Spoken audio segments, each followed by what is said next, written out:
Beleza, pessoal. Boa tarde aí todo mundo. É, Essa aqui é uma aula de tópicos especiais em desenvolvimento CFD e a gente continua conversando sobre as práticas de programação no OpenFOAM. A gente já conseguiu configurar o Selenium para passear pelos códigos. Isso daí trouxe uma vantagem muito grande na experiência com o desenvolvimento do OpenFOAM. Além, né, de poder passear nos arquivos, é possível também acessar os comandos dentro das classes. E eu acho até que mais até do que passear pelos arquivos, você conseguir acessar quais são os comandos, traz uma facilidade ímpar, né?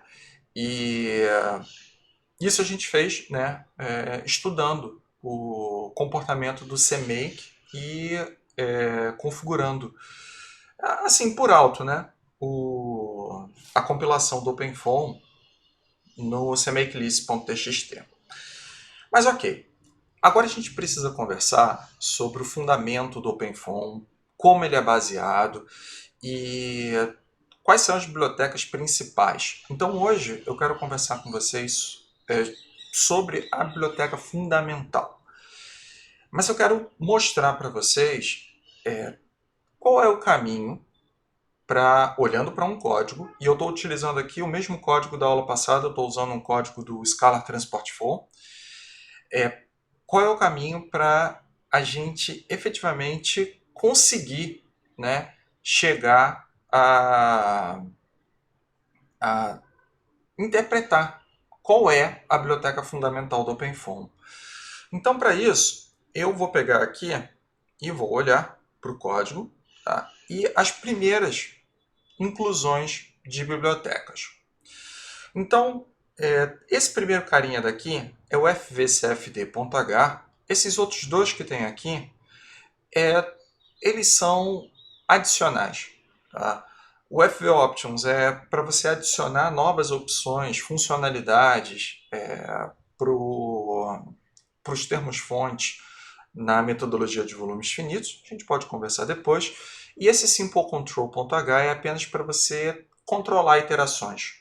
Então, esse é o objetivo dessas bibliotecas.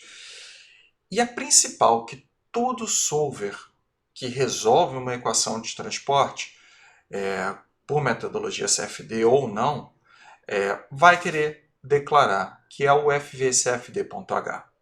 Então, vou pegar aqui e vou clicar nele. Tá? E vocês podem ver que ele tem, assim, uma declaração de uma infinidade de outras bibliotecas, de outros cabeçalhos, arquivos.h.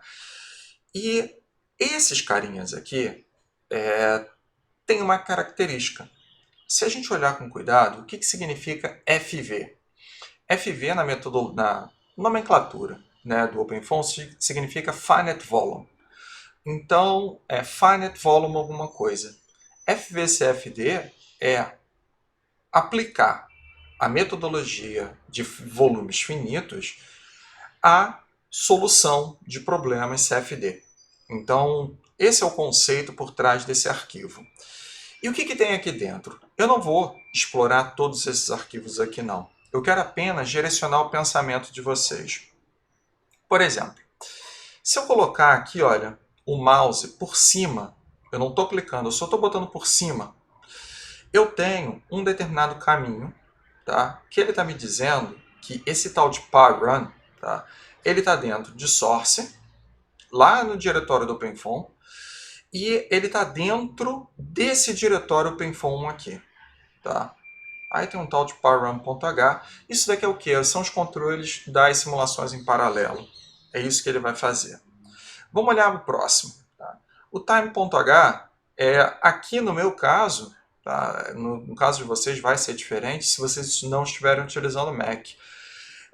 No fundo ele está colocando aqui a biblioteca, aqui eu estou usando a minha biblioteca padrão do compilador do meu macOS para contagem de tempo. Tá? Quanto tempo leva uma simulação? Tá? Então ele está pegando esse tipo de arquivo para poder se entender com tempo de simulação, quanto tempo gastou, tempo de computação, essas coisas. E a partir daqui, olha, eu vou olhar esse carinha que está na minha linha 7 até, eu acho que o da linha 22, hein? Eu não tenho essa certeza toda. Não, é 22 não, deixa eu ver aqui. Até onde vai? Esse da 18, isso, 19 e o Adjust Fee também. Então acho que vem até aqui, Find Half Cell também. Então olha, dessa linha 21 até a linha 7, vocês podem colocar o mouse por cima desses arquivozinhos aqui. E vocês vão perceber que todos eles se referem à metodologia de volumes finitos. Todos. Então, essa é a região onde todo o suporte de volumes finitos está sendo aplicado. E aí você pensa, de cara, poxa, isso quer dizer que o FVCFD ele faz uso pesado da biblioteca de volumes finitos. Tá? E, de fato, é isso que ele faz. Porém, para o OpenFOAM conseguir criar toda a metodologia de volumes finitos, foi necessário um esforço anterior a essa metodologia, tá? A essa implementação. Por isso que olhar apenas esse arquivo fvcfd.h pode te induzir ao erro do que é mais fundamental dentro do OpenFOAM. Se a gente pegar e acessar os arquivos, e é isso que a gente vai fazer hoje, a gente vai olhar arquivos e entender o significado deles para poder estudar depois. Tá? Então hoje a gente está preparando o terreno para um estudo dirigido. Vamos dar uma olhada nos arquivos e entender as dependências deles. Tá? E eu já mostrei para vocês como a gente vê dependências de bibliotecas. A gente precisa olhar o conteúdo daqueles arquivos options e files dentro do diretório make de cada uma das bibliotecas. Então, é isso que a gente vai fazer. Tá? Então, a gente utilizou o FVCFD para verificar que tem muito finite volume na descrição, né, dentro do FVCFD.h. Tem alguns carinhas aqui, olha, que vocês vão ver que está dentro desse OpenFOAM aqui. Tá? Mas vamos dar uma olhada. Tem volume finito demais aqui. Vamos dar uma olhada em como esse cara está se comportando. Então, para fazer isso, eu vou pegar... Tá? Eu estou olhando... Aliás, deixa eu ampliar. Aqui, olha. Para o meu diretório do OpenFOAM, vocês podem encontrar o de vocês. E eu vou olhar o diretório source, o fonte. Então aqui eu tenho coisa pra caramba. Tá? Mas eu consigo identificar que toda a parte de metodologia de volumes finitos está dentro desse finite volume aqui. E aí eu vou pegar e vou fazer o seguinte. Poxa, a gente precisa identificar o que é mais básico, mais fundamental dentro da metodologia. Poxa, será que o finite volume é o mais fundamental? Vamos dar uma olhadinha então aqui dentro do make dele. Eu vou pegar e vou abrir o arquivo options. Não sei se vocês conseguem ver, tá? O que tem aqui dentro? Tá? Eu tenho algumas bibliotecas adicionais. Tá? Esse file formats aqui é mais para você poder ler arquivos em outros formatos, como por exemplo, enfim, são formatos de arquivos binário, formato texto. Tem Surf Mesh porque hoje em dia existem ferramentas de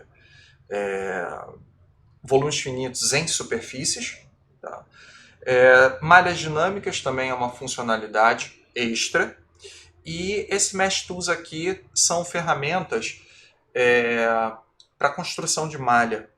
Mas, de verdade, a essência de volumes finitos não faz uso disso. Tá? Malha dinâmica. Se você lembrar das suas aulas de volumes finitos, não, você não precisa. Isso é adicional, isso é funcionalidade extra. Esse Surf Mesh aqui é uma particularização de volumes finitos. O OpenFOAM utiliza volumes finitos poliédrico tridimensional. Então não é bem isso. File Formats é também uma biblioteca extra. Tá? E então, esses arquivos aqui, na verdade, esses caminhos de arquivos aqui, no fundo não são os essenciais, tá? Mas trazem funcionalidades novas para o OpenFOAM. Isso é legal. Tá? A declaração das bibliotecas, eu já ensinei isso para vocês. Está apresentado aqui embaixo. Tá? Esse Mesh Tools, esse Surf Mesh, mas aqui está apresentado de uma maneira muito explícita mesmo, que é necessário para a compilação desse moço aqui, essa biblioteca OpenFOAM.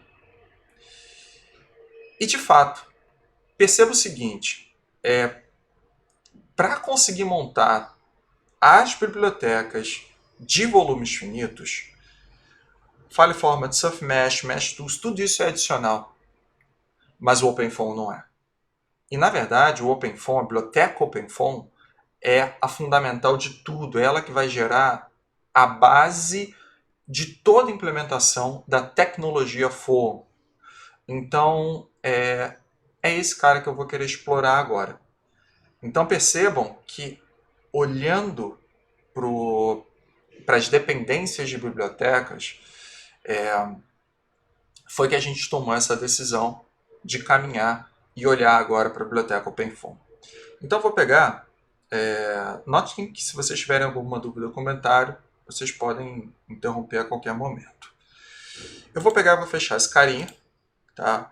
E vou procurar dentro dos arquivos aqui o diretório OpenFOAM.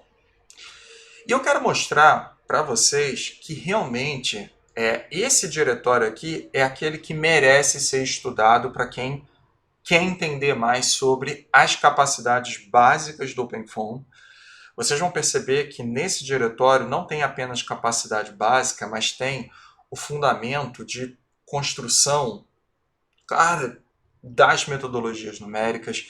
As metodologias numéricas já estão embutidas aqui. O que é malha, o que é campo. Nossa, conceitos de física estão apresentados aqui. Tá? Matemáticos também e de computação. Tá? Então, esse cara daqui é um pupurri de... na verdade, de CFD, né? Porque CFD mistura todas essas áreas. Matemática, com seus métodos numéricos, a física de processos e a computação, que é o tratamento de informações no computador, um banco de dados, como você armazena informação, dados em si, né? Tudo isso está contemplado aqui. Para provar para vocês que essa biblioteca é a fundamental, eu quero olhar o sistema de compilação dela. Então eu vou vir aqui no diretório make e vou abrir de novo o arquivo options. E o que tem aqui dentro? Tá, deixa eu ver se consigo aumentar a letra desse cara. Consegui. Beleza. O que tem aqui? Vocês estão percebendo que a forma de escrever esse cara já não é padronizada como as que a gente viu antes. Esse cara já é diferenciado, começou por aí. O que ele tem? Tá? Para inclusão, tá, de arquivos, né, .h, ele tem essa tal de variável objectdir, que eu vou confessar para vocês que eu também não sei o que é não. Tá? Mas é um objectdir, talvez seja do sistema, não sei. Tá? Mas é só isso que ele tem de dependência. Tá? Ele não tem dependência com mais nada dentro do OpenFOAM. É só isso. E a única biblioteca que esse cara daqui tem dentro da tecnologia FOAM é essa aqui, olha. É esse lib os specific.o, que eu vou explicar para vocês o que é. É a primeira biblioteca a ser compilada. É aquela que prepara o terreno para que o OpenFOAM possa funcionar em um sistema Linux. ele vai preparar comandos, opções para compilação do OpenFOAM para cada tipo de sistema operacional. Então, é uma biblioteca específica para cada Operational System, tá? OS Specific. Então, é natural, tá? Até que ela seja a primeira. E só. Tudo que vocês vão ver dentro do OpenFOAM foi programado há muito tempo atrás. A gente está falando da década de 90. E muitas das funcionalidades de C++ não existiam. E na verdade é muito interessante, porque naquela época, desde aquela época, o Yazaki e o Henry Weller, né, que montaram a tecnologia FOAM, eles já tinham pensado, puxa, eu gostaria de tratar os dados, a informação na memória, de uma determinada forma. Tá? E eles implementaram dentro da tecnologia FOAM. Coisa que hoje, nas novas versões de C++ padrão, foram implementadas. Como?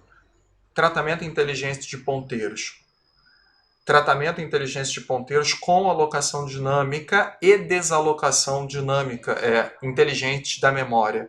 Então, tudo isso foi programado naquela época. E, enfim, 30 anos depois, 30 não, tá? 20 anos depois, o próprio C++ criou os tais ponteiros inteligentes. Então, batendo palma, né, para a ideia que eles tiveram na época da tecnologia FOAM. As outras dependências que são apresentadas aqui, vocês podem perceber que, cara, na verdade são coisas do sistema, biblioteca Z, ele não tem nada, tá? Então, eu vou dizer que aqui é chão de fábrica, tá? Aí ele começou do zero para conseguir montar a tecnologia dele. Então vamos lá, vamos entender os conceitos que são apresentados dentro dessa tecnologia. Repare que eu não vou explicar os conceitos completos. Eu quero direcionar vocês a um estudo dirigido, para que vocês tenham tempo, porque é preciso tempo. Se eu fosse explicar tudo que tem aqui, ia ser só isso a vida. Então eu vou pegar aqui, olha. Então, o que tem aqui dentro? Tá? Aqui dentro vocês vão encontrar conceitos da matemática fundamental, conceitos de fenômenos de transporte, conceitos de métodos numéricos e conceitos de computação científica. Tá? Tudo isso está misturado, mas a tentativa sempre foi separar ao máximo as coisas.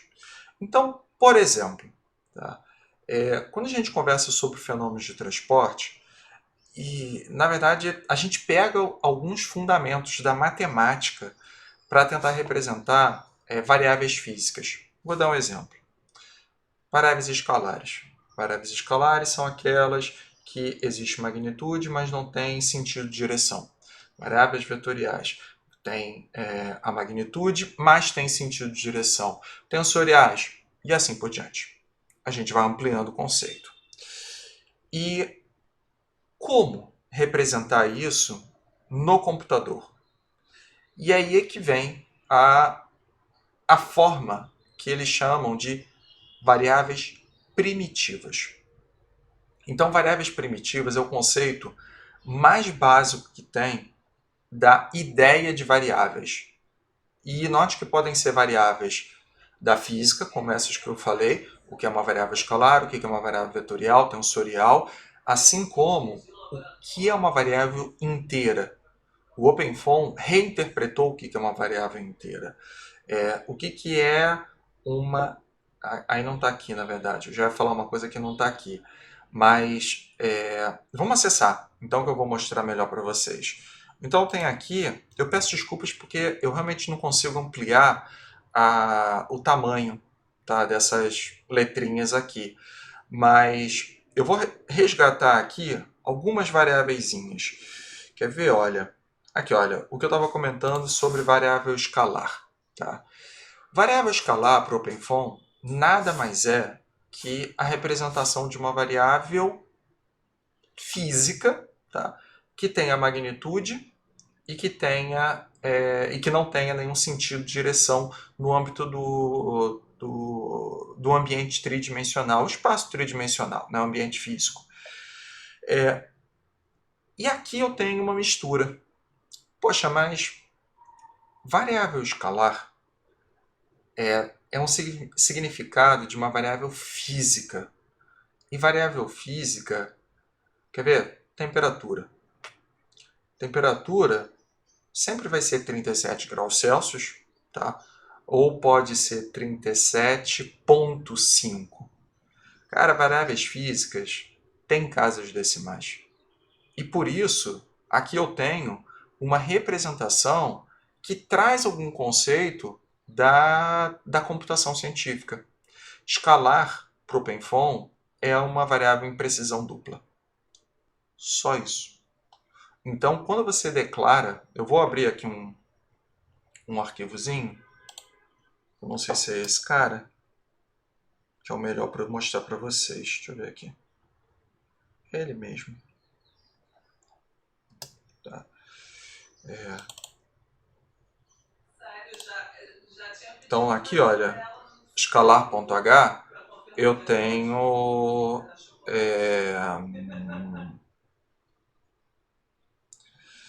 esse cara, deixa eu ver se ele... Você pode perceber, olha como ele é um cara fundamental mesmo. Repara que eu não tenho nenhum ponto H. É difícil você encontrar arquivos de C, C++ que não tem isso. Ele não está puxando nada, tá? Ele está raiz. Ele está raiz mesmo. Mas ele está representando aqui o escalar, tá?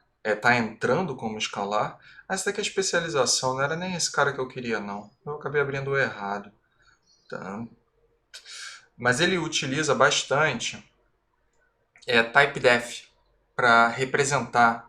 Então, por exemplo, typedef para ele é essa variável com esse nome aqui, que deve estar definido em algum outro canto. Deixa eu ver aqui embaixo. Nem era esse moço que eu queria abrir, não. Deixa eu abrir outro. Aqui. Deixa eu ver o escalar fundamental, acho que era esse. Ah, sim, era esse mesmo. Desculpa, abriu errado. Então esse cara daqui, tá, esse aqui não é tão corajoso não.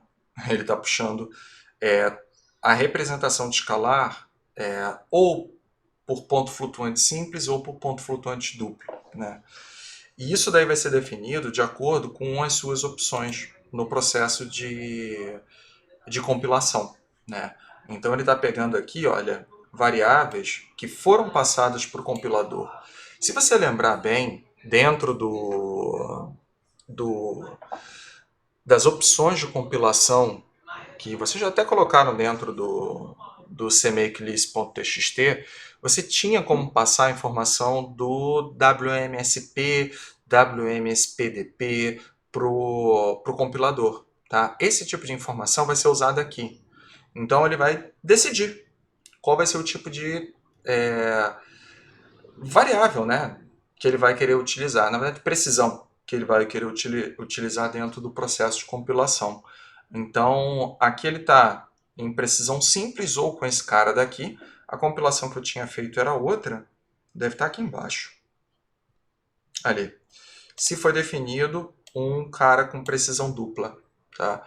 E aqui ele está definindo todos os limites das variáveis. Pô, professor, onde é que está definida essa variável? Está dentro daquele doublescalar.h lá, que estava lá. Mas ok, tá? No fundo, esse cara daqui está representando, então, tentando trazer para o computador o significado físico do que é uma variável escalar. Tá? Isso daí pode ser ampliado. Tá? Quer ver? O que significa uma variável vetorial? Uma variável vetorial nada mais é para representar um vetor no espaço tridimensional é uma composição com três elementos escalares. Então, o que vai acabar acontecendo aqui? Para você poder implementar o que é um vetor, você vai precisar ter informação do que é um escalar para poder definir quais são os componentes. Então, deixa eu dar uma olhadinha aqui, olha. Vetor, eu vou entrar nesse cara daqui, porque da outra vez eu já me ferrei. Então, vetor, ponto H. Vamos ver aqui, ele deve estar chamando, está chamando o escalar, porque tem que ser mesmo. E ele está colocando, não está nem aqui, está em outro arquivo. E aqui vai acabar acontecendo isso. Deve estar dentro desse vectorzão aqui, ponto .h. Deixa eu ir até ele.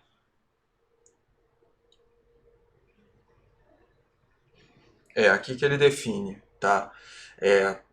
E aí, para ele conseguir definir isso, é um bagulho complexo, tá? Eu vou dizer para vocês que o pessoal que pensou na representação física disso realmente teve um trabalho sinistro. Por quê?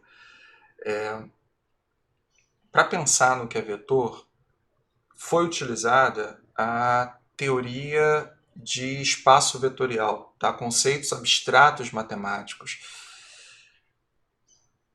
tentando generalizar ao máximo, né, as possibilidades futuras de implementação. Por isso que é muito importante a gente entender a base. E aí fica complicado, tá? Tentar explicar olhando apenas para o código. Você vai ter que parar, olhar o que é o espaço vetorial, que é o que está colocado aqui, olha,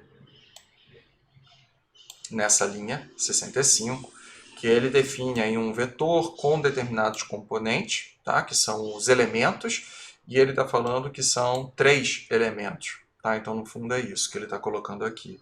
Então, vetor para ele é a representação física de um vetor. Note que isso daí vai se estender para outras variáveis colocadas aqui. Eu não vou abordar todas, porque é coisa pra caramba, tá? Mas eu vou marcar, quer ver? O que é um tensor, tá? E aí eu tenho particularizações. O que é um tensor simétrico? Tensor esférico, tá? Deixa eu ver se tem mais algum de situação física. Eu acho que isso aqui tá bom. A álgebra vetorial, tá tudo colocado aqui. Isso daí é interessante para você saber quais são os tipos de variáveis que você vai poder trabalhar no futuro. Tá? Vou dar um exemplo. Todos vocês, tá, já fizeram o mínimo de programação dentro do OpenFOAM, tá? Pisando em ovos, tá? Porque o início é assim mesmo. E eu acho que vocês já declararam um vol scalar field, tá? Mas é muito provável que o vol scalar field seja colocado dessa forma, porque no fundo ele está utilizando uma variável escalar como base, o conceito do que é uma variável escalar. E é verdade, é assim mesmo que ele faz. Então, eu posso fazer isso para vetores também. Sim, vol vector field, vol tensor field, vol symmetric tensor field. Ou seja, você começa a perceber, puxa, peraí, será que eu consigo então utilizar variáveis que são diferentes, que estão definidas aqui, para representar campos dentro da metodologia do OpenFOAM? Até o momento, eu não lembro da gente ter precisado utilizar variáveis complexas, tá? Dentro de nenhuma simulação. Eu, pelo menos, nunca trabalhei com as variáveis complexas. Mas olha só, ele tem suporte para variáveis complexas. Tá? Talvez não no conceito de uma variável física escalar, tá? Uma variável representação física. Na verdade é difícil dizer representação física de variáveis complexas, plano imaginário, né? Mas tá colocado aqui. E talvez você tenha algum suporte para implementar facilmente mais possibilidades de extensão de código. Tá? Vou falar um pouquinho agora sobre as variáveis de computação. Tá? O que significa variável de computação? Como eu consigo representar, por exemplo, variáveis de caracteres? O OpenFOAM, para você ver, já tinha a definição de que é uma variável de caracteres e ele fez toda uma reinterpretação com novas funcionalidades que naquela época, 1992, 1993, por aí, ainda não existiam na linguagem C++. E eles fizeram. Tá? Como fazer, por exemplo, listas, tá? Strings de... E hoje tem, tá? Mas está aqui. Tá? Outra variável computacional está aqui, olha. Enumerações. Tá? Eles fizeram uma reinterpretação do que são enumerações, mas enumerações, poxa, tem dentro da linguagem C++. Quais são as funcionalidades que eu vou ter disponível ao utilizar a tecnologia FOAM? E aí você tem que olhar aqui. Deixa eu procurar outras. Variáveis inteiras. Tá? Todas as representações de variáveis inteiras. Que no fundo, tá? O OpenFOAM tem uma palavrinha-chave que representa variáveis inteiras com, eu não vou chamar de precisão, mas de tamanhos diferentes. Tá? E é isso que ele está colocando aqui. Tá? int 16, int 32, int 64 é o tamanho do número da variável inteira. Então, esse é um conceito de computação científica, o tamanho do inteiro a ser colocado. E ele tem um nome específico para isso, ele chama de label. Então, por exemplo, não sei se vocês já chegaram a esbarrar em um processo de repetição dentro do OpenFOAM. Tá? E como é que a gente faz em C++? A gente faz for int igual a 0, varre lá um array, varre o que precisar. No OpenFOAM a gente faz um for label i igual a 0. Porque no fundo, label é um inteiro. Então é por isso que a gente usa. Nada impede você usar um inteiro ali. Então é isso que esse cara está fazendo. E aqui você pode ver, né, a implementação desse cara. Foi só isso que eles fizeram. Uma reinterpretação do que é uma variável inteira. Só. Lógico que aqui tem toda a possibilidade de, em tempo de compilação, representar uma variável inteira 32 bits ou 64 bits. Onde 32 bits e 64 bits vai caracterizar o tamanho da variável que você vai poder alocar na memória. 64 bits você vai poder botar tamanhos maiores, valores maiores de inteiro. Ok, deixa eu procurar mais um carinha aqui. Não, acho que tá bom. Tem uma outra coisa que eu queria colocar. Esse cara daqui, pair. Tá? Pair é uma funcionalidade que existe em C++. Tá? Eu não tenho certeza se naquela época existia. Tá? Eu não cheguei a pesquisar isso. Mas o que significa isso?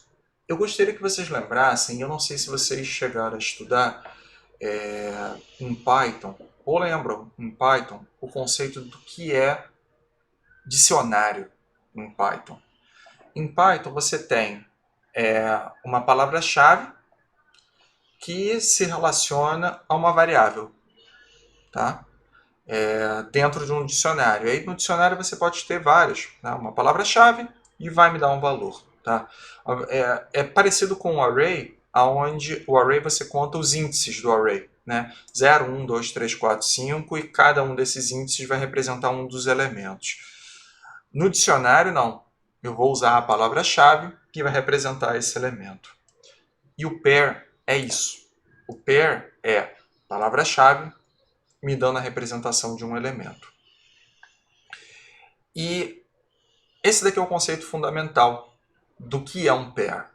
E isso daí depois vocês vão ver que vai ser estendido para representar estrutura de dados e representar, por exemplo, não malhas, mas como caracterizar o nome das condições de contorno. É um pair, tá? É um boundary field, onde você tem o nome daquele cara, que vai te levar a um outro elemento. Tá? No caso aí, sei lá, aí tem que ver na programação, mas as células que estão no contorno. Mas tudo isso daí está associado ao nome da, da condição de contorno que você define lá na, na, na configuração do caso. Né? Então, percebam que aqui é o ponto mais fundamental para vocês representarem as variáveis físicas, tá bom? Uma outra coisa que tem, eu até queria colocar, eu tinha anotado para mostrar, é implementado aqui também o conceito de tupla. Tupla é um array no qual você não pode mudar o valor dos elementos, tá? Não pode aumentar. E eles colocaram, tá? Tupla hoje em dia existe dentro da linguagem C++. Naquela época, certamente não. Tá? Naquela época, não, o pessoal não sabia nem o que ainda não tinha esse conceito do que era tupla. Então, essas coisas foram colocadas aqui. Então, vale a pena, eu não digo que vale a pena você pegar e estudar a fundo esses códigos, de maneira alguma. O que vale a pena é você saber que existe e ter isso anotado em algum lugar. Para sempre que precisar, pô, caraca, eu quero representar, sei lá, eu tenho algum problema que vai fazer uso de variável randômica. Existe no fundamento do OpenFOAM o que é uma variável randômica? E eu tenho, tá aqui, olha. Ele tem aí um random, eu não sei exatamente como esse cara funciona, mas está aqui o fundamento dele. E tudo isso que está aqui, de verdade, um código, deixa eu botar aqui, olha, o Celion. Eu vou pegar e vou anotar em qualquer lugar, eu vou botar aqui, olha, eu vou botar, sei lá, vector, tá? Vector e, cara, completamente permitido. Todas aquelas variáveis ali você pode pegar e usar no código principal. Elas estão habilitadas. Na verdade, tudo que está dentro dessa biblioteca OpenFOAM está habilitado. Você pode pegar e usar. Então, às vezes, te salva até vida. Porque, pô, caraca, precisava de uma coisa pequena. Quero fazer um cálculo pequenininho aqui. Pô, vou pegar a calculadora. Não, cara, tu tem essa funcionalidade. Então, sei lá, C e, sei lá, aqui ele está me mostrando, olha, as formas de construção. E aqui eu estou olhando, olha, const double, ele está me dando 3 componentes, tá? Então, 3 doubles. Então, eu vou botar, sei lá, 1.0, 2.0 e 3.0. Isso daí me representa o que é um vetor. Então, completamente possível você pegar e utilizar. Vale a pena vocês fazerem alguns testes de pô, como é que esse cara funciona. Por exemplo, dentro das funcionalidades do vetor, se vocês explorarem um pouquinho, vocês vão perceber que existe as operações matemáticas que podem ser realizadas com vetores. Então, eu não vou compilar nem vou fazer nada não, só estou vendo como o Celion se vira com isso aqui. Tá? Se ele habilitar é porque está dentro da linguagem. Deixa eu botar uma outra variável, v, e pode ser isso aqui mesmo. Tá? E como é que ficaria um resultado de um produto escalar? Pô, como é que é um produto escalar mesmo, né? Então, eu vou pegar aqui, produto escalar, o resultado vai ser um escalar. Então, vou botar um escalar, x igual a, vamos botar C, e eu não sei, eu não lembro de cabeça, eu tenho que olhar lá na programação. Na verdade, eu lembro de cabeça sim. É o produto escalar com V, tá? Então esse daqui é o símbolo que foi colocado para produto escalar. E isso daqui deu certo porque o resultado de C com V vai dar uma variável escalar e está funcionando legal. Se eu pegasse aqui e colocasse o operador de produto vetorial, e aí ele já começa a reclamar. Não sei se vocês estão vendo, mas o Celion me colocou aqui, olha, ele sublinhou já o X, porque ele já está falando, olha, não vai ter conversão viável de vector double para um escalar. Então, pô, fantástico isso. Cara, Selenium, parabéns para você, porque não precisei nem compilar. Pô, professor, onde eu vou conseguir ver essas operações fundamentais que depois vão poder ser estendidas para campos escalares, campos vetoriais? Tudo isso está implementado aqui. Cadê os vectors? Tá aqui, tá? Eu não lembro exatamente quais são os arquivos, tá? Eu acho que deve estar aqui, tá? Eu acho, tá? Eu não lembro de cabeça não. Ou tá aqui, olha. Esse daqui, não, é ali mesmo, tá? Ou tá em vetor espacial, alguma coisa de vetor, tá? Tem esse cara daqui. É tanto arquivo que eu não lembro que eu levo de cabeça, tá? Eu sempre vou lá e pego. Tem uma possibilidade, eu não tinha pensado nisso não, de tentar usar o Selenium. Vamos ver se vai dar certo. Eu vou clicar com Ctrl em cima disso. Vamos ver se ele vai. Ó, é um sacana. Caraca, foi. Então tá aqui, olha, a definição de como é um produto vetorial. Aqui em cima, olha, o operador, ele está te mostrando como é o produto escalar. E repara, tá? Olhando para esse código mais fundamental possível, e se você conhece, tá, a matemática do que representa um produto escalar, por exemplo, produto escalar multiplica o componente 1, componente 2, somando esses produtos com todos os componentes, né? Então é exatamente isso que está colocado aqui. Primeiro vetor, tá, componente, depois soma com o do segundo, depois com o terceiro. É isso. É isso mesmo que ele vai me dar. Tá? Aqui embaixo também, isso daqui, para quem já viu em fenômenos de transporte, é a representação de um produto vetorial. Tá? Então tá aqui. Fantástico mesmo, Selenium. Palminhas para você. Ok, vamos voltar para lá. Tá? Então, eu vou deixar como trabalhinho de casa, não preciso olhar tudo, tá? Mas se entender com esses caras aqui, para você saber pelo menos as variáveis físicas fundamentais, porque depois elas vão ser utilizadas. Ok, um pouco mais sobre física. A única coisa física que sobrou aqui para gente, dentro desses diretórios todos, é a representação de variáveis dimensionais, tá? Que está aqui. O dimension set e o dimension types. Tá? Antes vou conversar sobre o dimension set.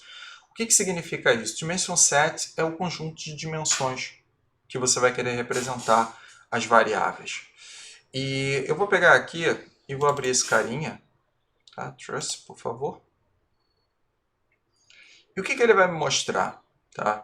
Ele vai me dizer, primeiro aqui em cima, né? Aqui em cima você tem o conjunto de dimensões para qualquer tipo base de variável, básico de variável, como label, se você quiser botar um label, mas escalares, vetores, campos vetoriais, coisas mais complexas que você queira dar uma representação física, tem dimensões. Então aqui você consegue ter essa representação. E como esse cara daqui fez isso? Ele vai atrelar aos tipos de variáveis dimensões. Tá? E aí sim você vai ter o conceito da física. Repara o seguinte, no momento que eu falo escalar, variável vetor, até o momento eu não consegui atrelar o significado físico daquilo. Pô, o que é temperatura sem dizer qual é a unidade que aquele cara está sendo usado? Não é nada. Tá? No momento que a gente incorpora o conjunto de unidades, aí você está trazendo o sentido físico daquilo. E é isso que vai ser feito aqui. Não aqui. Aqui a gente está olhando as dimensões. Então, foi feito dessa maneira. O OpenFOAM trabalha em sua essência com um sistema internacional. Tá? Então aqui estão todas as variáveis que vão ser utilizadas. Tá? E ele sempre vai seguir essa ordem para a interpretação das unidades. Tá? Não das unidades, perdão, das dimensões. As unidades são no SI, no Sistema Internacional, mas as dimensões estão colocadas sempre dessa forma. Para quem já fez qualquer simulação no OpenFOAM, sabe muito bem que a maneira de colocar as unidades, no fundo, é a representação dos expoentes de cada uma das unidades presentes. Então, por exemplo, para quilo por segundo, por exemplo, você vai dizer que a massa tem expoente 1 e que o tempo tem expoente menos 1. Né? E essa é a forma dele representar. Pô, mas por quê? E aí a implementação está apresentada aqui. Por que ele seguiu desse jeito? Como foi feito?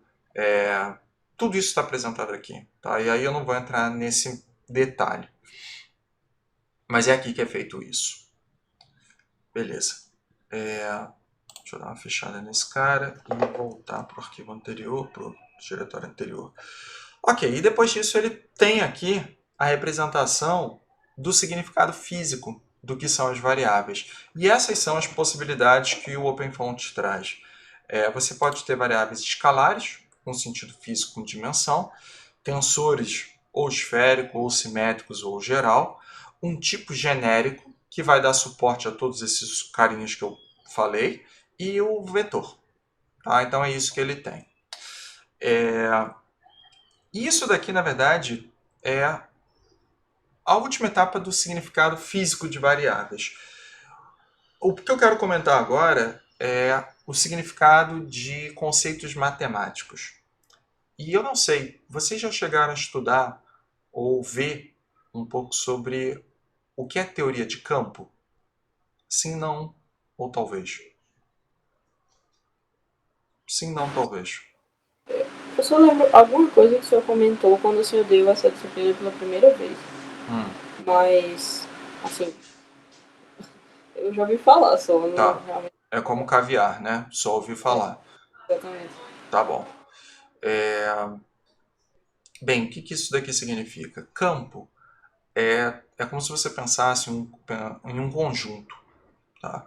E esse conjunto tem números. Tá? Qual é o conceito de campo para o OpenFOAM? Ele quer representar valores distribuídos no espaço físico. Então, ele está querendo trazer agora, eu quero ver vetor em pontos no espaço físico. Só que até o momento, quando eu olho para esse diretório aqui, ainda não defini que pontos são esses. Tá bom? Então, no fundo, campo é o conceito matemático do que é campo. São pontos no espaço, ainda não defini quais pontos, os locais específicos desses pontos, mas é isso. Tá? Então, quando eu falo das variáveis de campo, eu quero representar variáveis como variáveis escalares. Então, se eu imaginasse temperatura, tá? A temperatura em vários pontos do espaço, velocidade em vários pontos do espaço. Isso tudo está colocado aqui, olha, dentro desse cara daqui. E aí eu tenho várias interpretações. Tá? Repara que eu estou pegando e estou colocando muitas daquelas variáveis que eram primitivas. E vocês vão ver, olha, label field é um campo de label. Aí vai ter um vector field, vai ter um scala field, mas no fundo são valores, um conjunto de valores, todos atrelados a um mesmo elemento, que é o campo. Tá? No fundo, tá? Esse tipo de interpretação, em computação, a gente vê como um array. No fundo é isso. Tá? Tanto que várias e várias vezes eu quero fazer um cálculo rápido dentro do OpenFOAM e nada a ver com CFD, mas eu pego e quero representar um array, tá? De variáveis em ponto flutuante. Scala field. é um campo com um determinado número de variáveis. Ele vai alocar dinamicamente essa memória, vai desalocar também, tudo isso daí vai ser feito automático e eu vou conseguir usar como se fosse um array. Tá? Isso tudo para diferentes tipos de variáveis. Então, aqui tem para label, tem para o número complexo também. Tá? Então, deve ter um complex, isso mesmo, complex field, variáveis complexas. Por exemplo, eu vou voltar de novo para o código. E vou pegar e vou botar mais um exemplo aqui. Se bem que esse cara está errado. Deixa eu só consertar para o meu toque funcionar. Ok? E escala field. Beleza. Vou colocar um nome aqui qualquer, S. Tá? E vou fechar para ele me dar as opções de construção desse cara. E eu posso pegar e colocar o tamanho desse array. Tá? Então, eu vou chegar e vou colocar, sei lá, 10 elementos. Ok. Ele percebeu que eu consigo fazer a construção desse cara. Então, ele alocou na memória 10 elementos, mas ele não pegou e botou valor nenhum. Então, eu poderia chegar e fazer um for label, sei lá, i igual a 0 e menor do que 10, i mais mais. E eu poderia acessar esse cara. S i igual a i, por exemplo. Sei lá. Tá? Nem faz muito sentido isso, mas porque i é uma variável inteira. Se bem que ele vai, né? Funciona. Funciona sem problema nenhum. Tá? Então, uma coisa que vocês podem já pensar é scala field, a sua representação básica é como se fosse um array mesmo. Tá? Se fosse um vector field, claro que não. Tá? A coisa muda de figura, porque o vetor ele é um array onde cada elemento do array tem 3 componentes. Então, é uma matriz, no final das contas, a sua representação. Tudo isso daí é feito com os objetos e tal, então tem esse tipo de gerenciamento. Então, foi daí que a gente conseguiu tirar isso. Ok. Beleza, mas eu quero pegar esses campos e agora tentar atrelar os campos a pontos pré-definidos. Pontos em que eu vou chamar espaço geométrico. Tá? E essa implementação, usando espaços geométricos, está colocada aqui. Tá? Então, é um passo a mais na representação do que é o campo original. E aqui, tá, quando a gente fala de campo geométrico, a gente está trazendo um conceito que está não nesse diretório de campo, mas no diretório de malha, no diretório meshes, aonde eu trago todos os conceitos do que são malhas e estou trazendo para cá para o Geometric Fields. Se vocês explorarem um pouquinho esses arquivos aqui, vocês vão ver que fields, por exemplo, cara, não levem nada em conta a malha, tá? Não tem nada de malha. Mas Geometric Fields vai ter.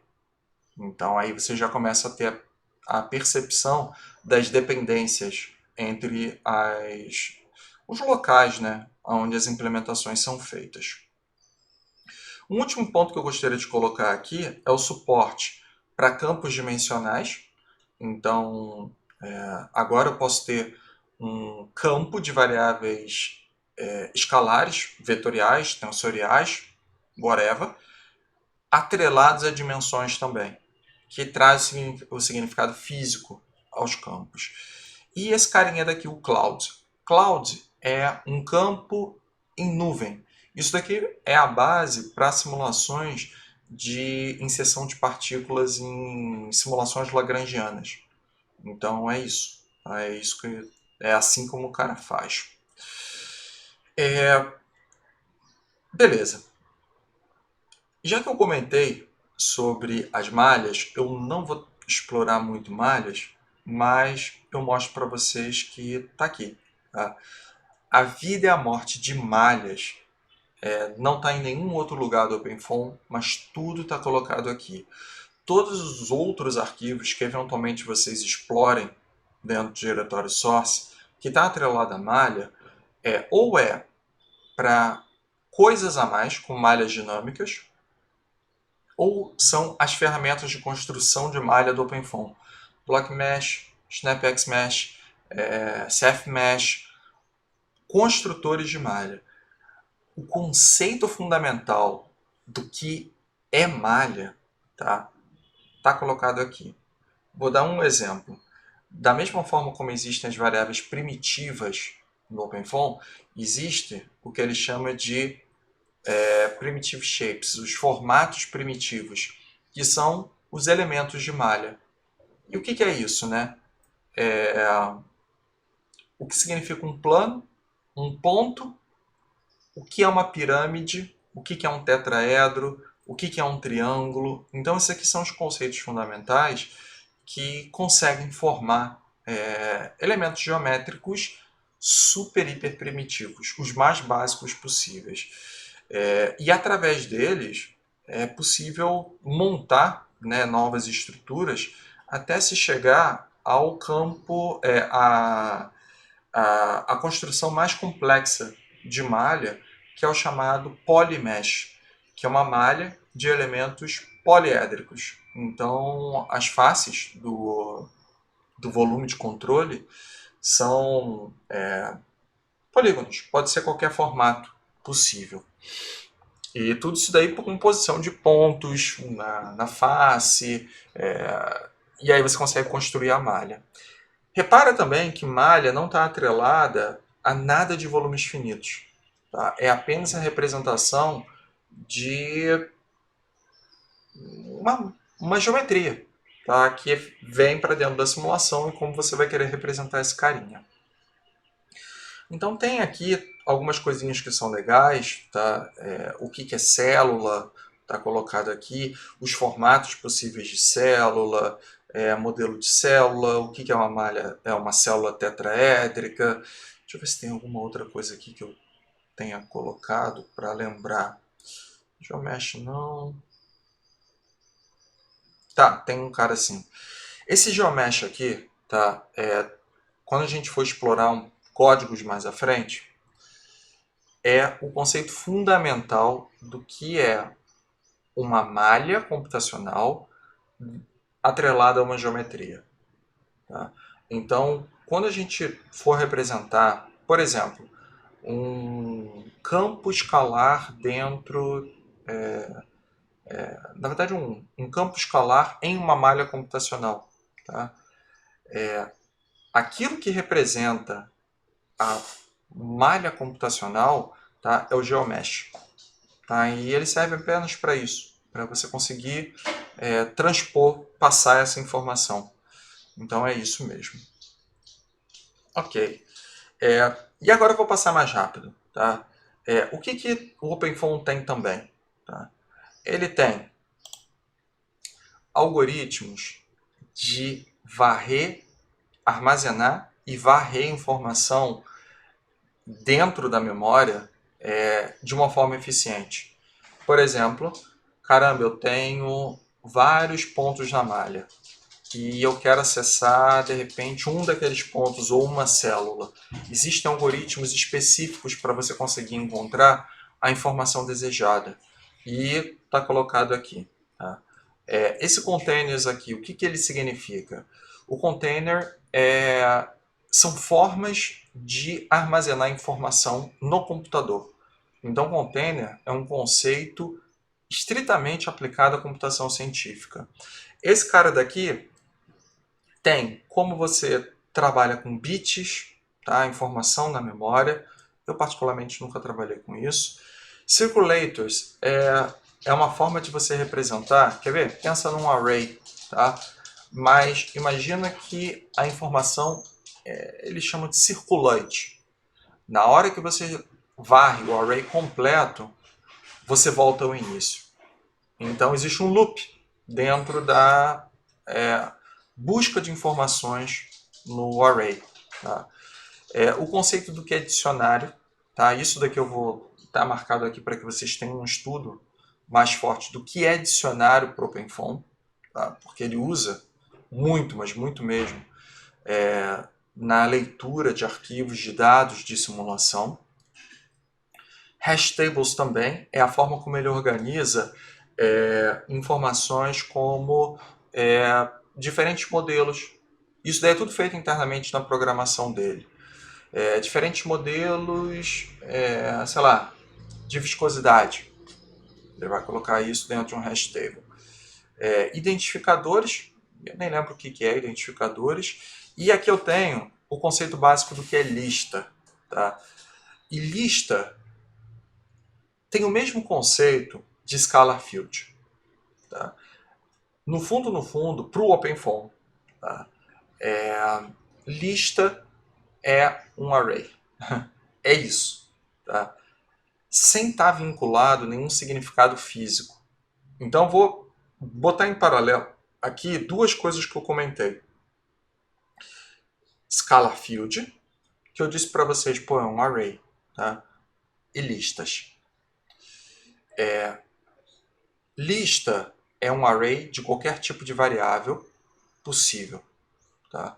Você pode botar uma lista de uma variável escalar, tá? Um double. Você pode botar de inteiro, você pode botar de complexo, você pode botar o que você quiser. Tá? Scalar field é um array também, com toda a parte de gerenciamento de memória dele, alocação, desalocação, mais específico para uma variável escalar, tentando dar um significado físico para esse conjunto. Mas no fundo, o uso dos dois é absurdamente semelhante. Tá? Então, por exemplo, vou chegar aqui agora e... Na verdade, deixa eu voltar atrás. Eu tinha esse scalar field aqui, né? Eu vou chegar agora e vou botar um list. E ele está me perguntando qual é a classe que vai representar esse cara. E eu vou botar um list scala. Tá? Então é uma lista de variáveis escalares. Por baixo dos panos, no fundo isso é muito, mas muito parecido com o scalar field. Na verdade, deve ser praticamente a mesma coisa. Eu nem sei se tem alguma funcionalidade a mais. E eu vou fazer igualzinho, olha. 10, tá? É igual, para implementação. Tá? Então poderia pegar e colocar esse comando aqui também. Então, no fundo, o OpenFOAM tem esse tipo de conceito. Ele se repete em alguns pontos. Mas porque ele está tentando trazer significados físicos para implementações. Então, essa é a ideia que é colocada por trás dos panos. Então, ele tem listas de várias coisas, lista dinâmica com alocação dinâmica, lista, além de ser alocação dinâmica, a lista sempre tem alocação dinâmica, mas a lista dinâmica significa que você pode botar mais elementos nessa lista. Lista fixa você não pode botar mais elementos. O scalar field, por exemplo, você não pode botar mais elementos. Então ele deve ser derivado desse fixed list aqui. Pelo menos o que eu lembro. Tá? Não sei se houveram novas funcionalidades. Mas ele deve ser derivado do fixed list. E você pode olhar isso. Se você for lá no scalar field, olhar os arquivos, os .h que tem lá no início, você vai conseguir verificar. Dizer, aí, será que ele depende do list geral? Será que ele é um fixed list? Você pode olhar lá depois para ver quais são as restrições daquele cara. Esse PTR list aqui, ele é muito utilizado. Por quê? Vai ter uma hora, deixa eu voltar para o meu código. Aqui, olha, eu coloquei um list scalar. Tá? Scalar, para o computador, é uma variável double. Tá? E isso é simples. Tá? Isso daí é tranquilo. Tá? Isso daí dá para ele dar conta do recado, sem muitos problemas. Mas se você quiser fazer uma representação de coisas maiores, tá? Como campos escalares. Então, eu quero fazer uma lista não de variáveis escalares apenas. Eu quero representar campos escalares, quero representar vol scalar fields. Aí você está num conceito acima do que apenas lista consegue te dizer. Por quê? Porque agora você vai ter que tratar classes inteiras. Quer ver? O que significa, e eu estou falando isso porque vocês assumem que vocês já programaram um pouco em OpenFOAM. O que significa um vol scalar field? Um vol scalar field, ali dentro do vol scalar field, tem um conceito das unidades do campo, tipo de variável, malha computacional, é um monte de coisa ali dentro. Tá? E existe todo um espaço reservado para a memória para que você consiga lidar com esse tipo de informação. E isso é complicado, tá? Depende muito, tá? Da variável. Então você não consegue simplesmente varrer, ter uma lista de vol scalar field. Você precisa de um ponteiro apontando para o início da memória de cada um desses vol scalar fields. Então você não vai querer utilizar apenas um list. Você vai querer utilizar uma lista de ponteiros. Ponteiros que apontam para o início de cada um desses vol scalar field. Então, ptr list. E aí eu vou colocar vol scalar field, por exemplo. E aí, sei lá, o nome de um vol scalar field vou chamar de f. Tá? E eu ainda precisava ter colocado aqui, sei lá, 3 vol scalar fields aqui. Pronto. Tá? E aí você vai... Na verdade, o tratamento é muito parecido. Para você varrer esses vol scalar fields, você pode acessar, né, os elementos usando a mesma nomenclatura que foi colocada aqui. Tá? Então, por exemplo, eu quero acessar o primeiro vol scalar field. F 0. Ponto, e aí você tem as funcionalidades do primeiro vol scalar field. Tá? Mas você vai querer usar um ptr list ao invés de um list. Não sei se ficou claro o conceito, mas a gente pode discutir depois. Ok.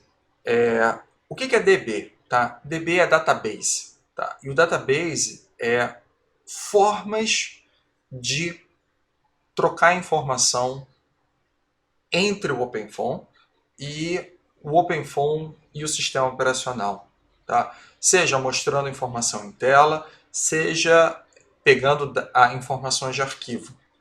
Então, por exemplo, aqui que é implementado, o conceito do que é um I/O Object. E I/O Object é uma informação que I/O é entrar in-out, né? Entrada e saída de dados por arquivo. Então é um objeto que vai ser construído com as informações que serão lidas em um determinado arquivo. E esse é o conceito desse cara. Tá? Pô, professor, onde foi que a gente viu isso? Tá? Se eu pegar aqui e abrir... Cadê o Create Fields? Está aqui embaixo. Eu vou pegar e vou abrir esse carinha, Create Fields. Repara que eu tenho, dentro da definição desse vol scalar field aqui, um dos pontos de construção desse vol scalar field é um I/O Object, que tem essas definições aqui. Então, por exemplo, essa informação aqui, must read, outright, blá blá blá, esses conceitos estão implementados ali dentro daquela biblioteca. Tá? E aí você pode ver lá ou ler no manual. Né? Mas essas são de onde vêm as opções, elas vêm daí. Tá? Deixa eu ver se consigo ver rapidinho isso. Ele tem aqui, olha, já de cara, muitas informações, tá? Que vale a pena você ler para você entender mais o funcionamento de leitura de objeto, construção do objeto, como isso daí vai funcionar. Tá? E tem coisas que são específicas para leitura de dados, tem coisas que são específicas apenas para escrita de dados. Então, para você se entender mais com a tecnologia FON, esse é um cara que eu lembro que há muito tempo atrás eu li com mais carinho. Então, vale a pena dar uma olhada. Ok, tem essas loucuras todas aqui, tá? Mas tem aqui, por exemplo, as opções. Tá? Esse enum read option aqui, enum write option. E isso daí, se a gente entrar lá no... Tá aqui, olha. Esse cara daqui é um read option e esse cara daqui é um write option. Então tá aqui. Ok. E aí eu tenho esses outros objetos aqui, runtime selection, papapá, o tempo, outras coisas para computação em si, eu acho que matrizes, tá? E aqui é um ponto importante. Aqui é uma representação da matriz no conceito matemático, tá? E todo o suporte a o que é uma matriz está colocado aqui, olha, em Simple Matrix. O que é uma matriz? E matriz é a representação, né, de um elemento, né, vetorial, na verdade não vetorial, tensorial, com linhas e colunas. Tá? E sua representação fundamental é uma matriz densa, com todos os elementos. Porém, a gente sabe muito bem que o OpenFOAM vai utilizar volumes finitos e que a metodologia vai criar um sistema linear esparso. Todo o suporte para matrizes esparsas está aqui também. Então, esse matrix aqui, ponto .h, já é aplicado para... Na verdade, o matrix.h não. Esse cara daqui, olha, está me dizendo que é para um carinha qualquer, tá? Não um carinha qualquer, um tipo qualquer de variável, tá? Para matrizes cheias. Deixa eu procurar onde é que está então.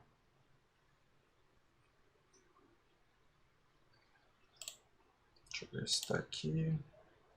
Matrizes simétricas. Eu não lembro de cabeça, eu tinha olhado, tá? Mas eu não lembro qual desses carinhas aqui não. Talvez até esteja mesmo dentro do Matrix e eu que não olhei mais embaixo. Tá? Mas, enfim. E aqui eu tenho a representação de como esses caras aqui podem ser reescritos. Como, por exemplo, para métodos numéricos é extremamente conveniente você conseguir decompor a matriz. Você pode decompor usando a metodologia LU. Tá? E existem formatos diferentes para escrita dessa matriz. E isso está colocado aqui. A matriz LDU, tá? Que é a matriz onde eu tenho os componentes do triângulo inferior da matriz, a banda inferior da matriz, a banda superior, e o D significa que eu tenho a representação da diagonal da matriz. Isso daí é muito importante para você conseguir manipular e reescrever muitos dos algoritmos de solução CFD. Tá? Tá aqui. Mas a representação mais fundamental que tem para a solução de sistemas lineares esparsos é essa que eu estou mostrando agora. É a LDO Matrix. Tá? Como é que ela é implementada? E aqui sim deve estar todo o suporte a matrizes esparsas. Tá? Então deve estar por aqui. Tá? Deve estar aqui dentro. Tá? A representação é feita sempre no formato LDU. E aqui é onde vai se montar o sistema linear a ser resolvido. Tá? E como as informações vão ser alocadas na memória. Poxa, então quer dizer que para resolver sistemas lineares, o que a gente utiliza? A gente utiliza um solver linear, é isso que a gente chama. E a implementação dos solvers lineares está aqui. Então, solver diagonal para matrizes diagonais, o gradiente conjugado, biconjugado, com pré-condicionamento, o smooth solver.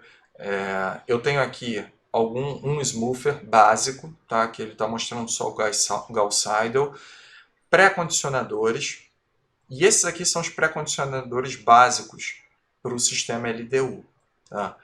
Tá? Deixa eu ver se eu acho aqui rapidinho.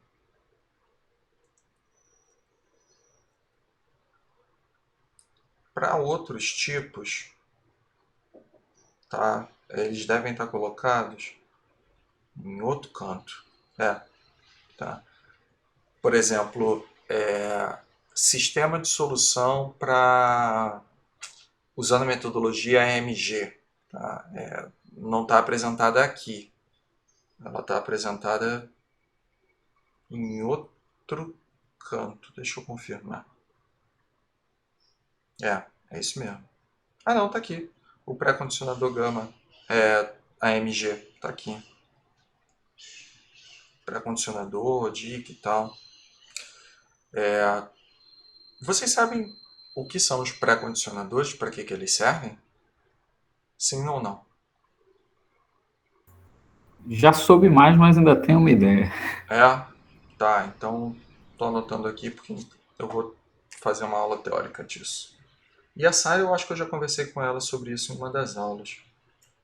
Mas, tá bom. Vamos botar aqui, aí a gente aproveita e fala sobre volumes finitos poliédrico. Pré-condicionadores. Beleza. Ok. Beleza. Manipulação de memória. Tá? Aqui são conceitos que eu fiquei realmente... Caraca, galera... Foi aqui que eu fiquei... Puxa... gerenciamento automático de memória, coisas que hoje existe com... Não sei se vocês aprenderam C++, já com a funcionalidade do tipo de variável alto. Né? O ponteiro automático. E ele faz todo o gerenciamento de memória. Tá? Então aloca, desaloca e tal, não sei o que precisar ele vai lá e faz. E o OpenFOAM já tinha, tá? Eles implementaram isso. E eu achei interessante porque para montar essa aula eu vim dar um passeio aqui. E na verdade, deixa eu abrir para ficar um pouquinho maior. Isso aqui.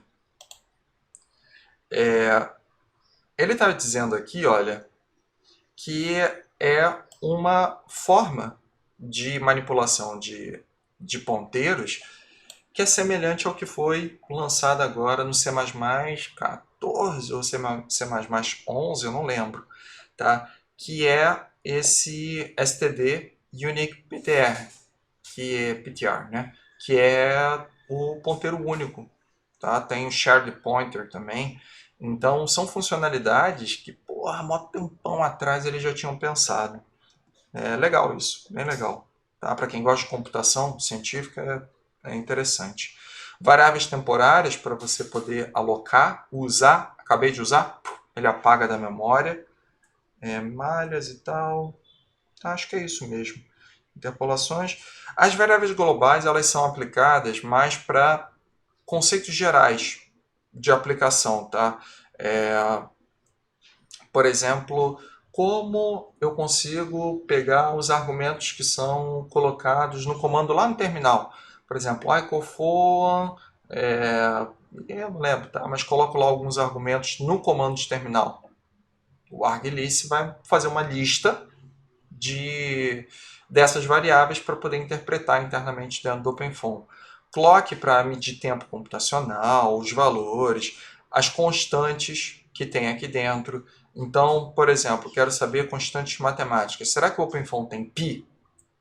É uma dúvida. Aí você vem aqui dentro e aí você percebe que tem. Tá ali, olha. Se você escrever π, ele vai saber. Tá? Se você escrever 2π, né, também, esse π by 2 dividido por 2, então ele tem essas variáveis aqui. E ele deve ter também as outras constantes físicas. Vamos dar uma olhadinha. Físico-química. Na verdade, eu nunca explorei esse físico-química, não.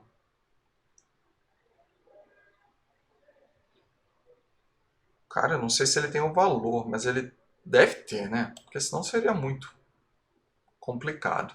Mas tá aqui, olha. Ele tem o R da constante universal dos gases, Stefan Boltzmann. Ele tem umas paradinhas aqui. Eu não sei se ele tem os valores, não. Será que está definido aqui? Não estou achando, não. Deve estar em algum canto. Não sei aonde. Termodinâmica também nunca vi. Enfim, tá? Porque senão isso são coisas para vocês poderem dar uma olhadinha. Depuração e tal. Enfim, conversão de unidades, eu não sabia que ele tinha isso. Ah, besteira. RPM, radiano. Olha, Barto Pascal. Legal. Então ele tem algumas conversõezinhas de unidade, mas são aplicadas ao quê? A variáveis escalares. Tá? Então você não vai conseguir pegar, a princípio, do jeito que está aqui. Eu não sei se isso daí foi ampliado para campos escalares, não sei. Mas legal, tem umas conversões básicas aqui de unidade. E na verdade era isso que eu queria falar com vocês hoje, a importância do OpenFOAM. Eu vou colocar no AVA estudo, tá? Eu não quero saber dependência, eu só quero que vocês se entendam um pouco mais com capacidades fundamentais do OpenFOAM. Essa biblioteca é a mais fundamental que tem. Entender o que tem aqui vai te trazer ideias como funcionam as outras coisas. E por isso que eu preciso que vocês façam um estudo dirigido disso. Então, vou colocar no AVA, tá, como uma tarefa. Eu vou selecionar alguns carinhas aqui e ir direcionando. Tá? Pô, o que esse cara daqui faz? Qual o significado desse arquivo aqui? Eu vou selecionar alguns que eu considero importantes e vocês vão ter que responder. Tá? Então, virou uma tarefa para vocês. Beleza? Vocês têm alguma dúvida em relação a isso daqui? Não tenho. Tranquilo? Não, também. Tá bom, Tranquilo. então. Tá bom. Tá, eu já tinha até separado meu material. A gente vai conversar, então, depois sobre os volumes finitos na condição poliédrica. Eu vou fazer o paralelo com um caso de OpenFOAM, usando mesmo o solver mesmo, porque eu quero usar o solver do Scalar Transport Form, então a gente vai se manter nesse carinha, não esse, né, mas a gente vai se manter no Scalar Transport Form e a gente vai interpretar o que esse cara daqui está fazendo, mas a gente vai ver no papel o que esse moço faz. E é isso. Show?